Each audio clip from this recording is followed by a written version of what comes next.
இன்னைக்கு நம்ம பார்க்க போற பதிவு என்னன்னு பார்த்தீங்கன்னா, மறுமணம் பத்தி பார்க்க போறோம். அதாவது மறுமண ஜாதகம் எப்படி இருக்கும்? அதாவது 2ஆம் திருமணம் ஜாதகம் எப்படி இருக்கும்ன்றத நம்ம இந்த பதிவுல பார்க்கலாம்.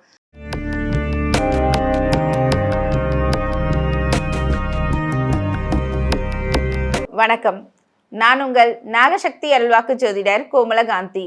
2ஆம் திருமணம்ன்றது போது பார்த்தீங்கன்னா, இந்த லக்னத்துல சுக்கிரன் நின்னாலும் சரி, இல்ல சனி பகவான் இருந்தாலும் சரி, இல்ல செவ்வாய் பகவான் இருந்தாலும் சரி, கண்டிப்பா பார்த்தீங்கன்னா அவங்களுக்கு 2 திருமண அமைப்புன்றது ஏற்படும். அதே மாதிரி 7ஆம் வீட்டு அதிபதியா சுக்கிரன் வந்தாலும் சரி, ஏன்னா அவங்களுக்குலாம் பார்த்தீங்கன்னா இந்த எதிர்பாலினத்திடம், அதாவது ஆணா இருந்தா பெண்களிடமும், பெண்ணா இருந்தா ஆண்களிடமும் பார்த்தீங்கன்னா ஒரு ஈர்ப்பு இருந்துகிட்டே இருக்கும். அதாவது என்னதான் ஒய்ஃப் பக்கத்துல இருந்தாலும் மற்ற பெண்களை பார்க்கறது, இந்த மாதிரி ஒரு விஷயங்கள்லாம் பார்த்தீங்கன்னா அவங்களுக்கு அதிகமா இருக்கும்.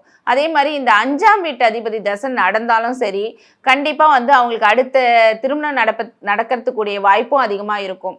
ஏன்னா கண்டிப்பா 5ஆம் பாவம்ன்றது அந்த கண்டிப்பா ஒரு ஈர்ப்பு ஸ்தானம். அந்த அதிபதி தசை நடக்கும்போது கம்பல்சரி பார்த்தீங்கன்னா யாரா இருந்தாலும், அது ஆணா இருந்தாலும் சரி, பெண்ணா இருந்தாலும் சரி, கம்பல்சரி அந்த 2ஆம் திருமண அமைப்பு ஏற்படும். அதே மாதிரி சில ஜாதகத்துல பார்த்தீங்கன்னா இந்த 11ஆம் பாவம் சொல்லுவாங்க. இந்த 11ன்றதுனாவே நம்ம லாபஸ்தானம் சொல்லிட்டு தான் நம்ம கேள்விப்பட்டிருப்போம்.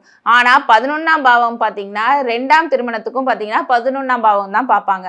அதுல இந்த புதன் திசையோ இல்ல புதன் அந்த வீட்டுல இருந்தாலோ, அந்த மாதிரி ஒரு விஷயங்கள் இருந்தாலோ, ஏன்னா புதன்னாவே 2 உங்களுக்கே தெரியும். மைண்ட் டிஸ்டர்பாகவே இருக்கும். டபுள் மைண்டட் பர்சன் தான் சொல்லுவாங்க புதன்னா ஸோ அப்படி இருக்கும்போது அந்த வீட்டில் அதாவது 11ஆம் வீட்டில் புதன் பகவான் இருந்தாலும் சரி, சுக்கிர பகவான் இருந்தாலும் சரி, இல்லை சனி பகவான் இருந்தாலும் சரி, கம்பல்சரி பார்த்தீங்கன்னா அவங்களுக்கு 2 திருமண அமைப்பை அவங்களுக்கு கம்பல்சரி கொடுத்துரும். அதனால பார்த்தீங்கன்னா நிறைய விதத்தில் அவங்களுக்கு பிரச்சனையே கொடுக்கும். ஸோ இந்த மாதிரி ஒரு ஜாதகம் இருந்தாலும் சரி, இல்லை செவ்வாய் உடைய தாக்கம், அதாவது செவ்வாய் தோஷம் அந்த மாதிரி விஷயங்கள் இருந்தாலும் சரி, கம்பல்சரி 2 திருமண அமைப்பாக தான் இருக்கும். ஏன்னா அவங்க வீட்டு சைடில் யாராவது ஒரு பெண்ணை ஏமாத்தின அந்த தோஷங்கள் தான் செவ்வாய் தோஷமா வருது.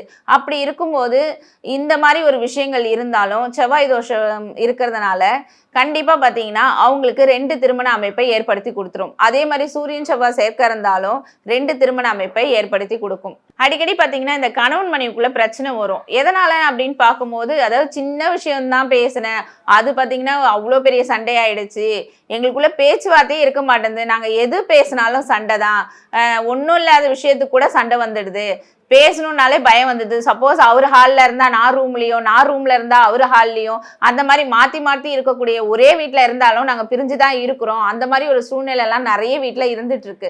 அதெல்லாம் என்ன காரணம்னு பார்த்தீங்கன்னா கம்பல்சரி பார்த்தீங்கன்னா நாகதோஷம் இருக்கும், இல்லை செவ்வாய் தோஷம் இருக்கும். இந்த மாதிரி ஒரு தோஷங்கள் இருந்தால்தான் அதாவது கணவன் மனைவிக்குள்ள இந்த பிரிவினையை ஏற்படுத்தி கொடுக்கும். அது ஏன்னா பார்த்தீங்கன்னா ஒருத்தவங்களுக்கு நாகதோஷம் இருந்து அடுத்தவங்களுக்கு, இப்போ ஒரு ஆணுக்கு நாகதோஷம் இருக்குன்னு வச்சுக்கோங்க, பெண்ணுக்கு நாகதோஷம் இல்லாமல் மேரேஜ் பண்ணும்போது கம்பல்சரி பிரச்சனையை கொடுத்துரும். அதே மாதிரி பெண்ணுக்கு நாகதோஷம் இருந்து ஆணுக்கு நாகதோஷம் இல்லாம மேரேஜ் பண்ணும்போது பாத்தீங்கன்னா அந்த பாம்பு குத்துற மாதிரி அந்த பொண்ணுடைய பேச்சு இருக்கும். ஆனா எதிர்க்க இருக்கிறவன் அவன் சாஃப்டான ஒருத்தவனா இருப்பான். அப்ப அந்த பாம்பு குத்துற அந்த வார்த்தைகள்லாம் அவனால தாங்க முடியாது.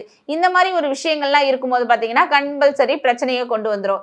அதே மாதிரி செவ்வாய் தோஷம் இருந்தா கூட பாத்தீங்கன்னா செவ்வாய்னாவே கோவக்காரகன் உங்களுக்கு தெரியும். ஸோ ஃபர்ஸ்ட் கை தான் வரும் அவங்களுக்கு. சப்போஸ் ஒரு ஆணுக்கு செவ்வாய் உச்சமா இருந்ததுன்னா, அவங்க லக்னத்திலேயோ இல்ல 7ஆம் பாவத்திலேயோ அப்படி இருந்ததுன்னா கம்பல்சரி அவன் ஃபர்ஸ்ட் அடிச்சுட்டு தான் மறு வேலை பார்ப்பான். ஸோ அந்த பொண்ணு சாஃப்டான பொண்ணா இருந்தா அந்த அடியை தாங்காம உங்க கூட நான் வாழ மாட்டேன் அப்படின்னு சொல்லிட்டு போயிடுவாங்க.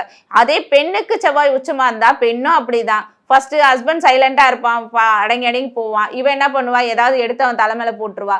இந்த மாதிரி ஒரு விஷயங்கள்லாம் செவ்வாய் தோஷம் இருந்தா கம்பல்சரி இருக்கும். இதுக்கான பரிகாரங்கள் என்னன்னு பார்த்தீங்கன்னா, இப்போ 2 திருமண அமைப்பு ஜாதகம் இருக்கு, நாங்க என்ன பண்ணலாம், இதுக்கான பரிகாரங்கள் என்ன அப்படின்னு சொல்லிட்டு நீங்க கேட்கலாம். இப்போ 2 திருமண அமைப்பு இருந்தால் நீங்க என்ன பண்ணீங்கன்னா, அதாவது உங்களுக்கு மேரேஜ் ஆனதுக்கு அப்புறம் 1 வீக் கழிச்சு கண்டிப்பா ஏதாவது ஒரு மோஸ்ட்லி திருப்பதிக்கு போனீங்கன்னா நல்லது. திருப்பதியில போயிட்டு அந்த உண்டியல்ல அந்த மாங்கல்யத்தை மட்டும் செலுத்தணும். அதாவது அந்த செயினோட இல்ல, அந்த மஞ்சள் கிழங்கு கட்டியிருப்பீங்களே அந்த மாங்கல்யத்தோட அங்க செலுத்திட்டு வேற மாங்கல்யம் அந்த இடத்துல கட்டிட்டு வந்துட்டீங்கன்னா நல்லது. அப்படி இல்லை எங்களுக்கு திருப்பதி போக முடியல அப்படின்றவங்க அவங்கவுங்க குலதெய்வத்திற்கு கோயிலில் போயிட்டு மாங்கல்யம் செலுத்தினீங்கன்னா உங்களுக்கு ரொம்ப நல்ல விஷயங்கள் நடக்கும். இதுக்கப்புறம் அந்த குடும்பத்தில் இந்த 2 தாரம் 2 பிரச்சனை, இப்போ எங்கள் அப்பாவுக்கும் 2 தாரம், பிள்ளைக்கும் 2 தாரம், அடுத்த பசங்களுக்கு என்ன ஆகுமோ அந்த மாதிரி ஒரு பயம்லாம் இருந்துட்டு இருக்கும். அந்த பயங்கள்லாம் பார்த்தீங்கன்னா இதோட நிவர்த்தி ஆகிடும். இந்த பதிவு உங்களுக்கு பயனுள்ளதா இருக்கும்னு சொல்லி நான் நம்புறேன். அடுத்த ஒரு நல்ல பதிவுல நான் உங்களை சந்திக்கிறேன். நன்றி, வணக்கம்.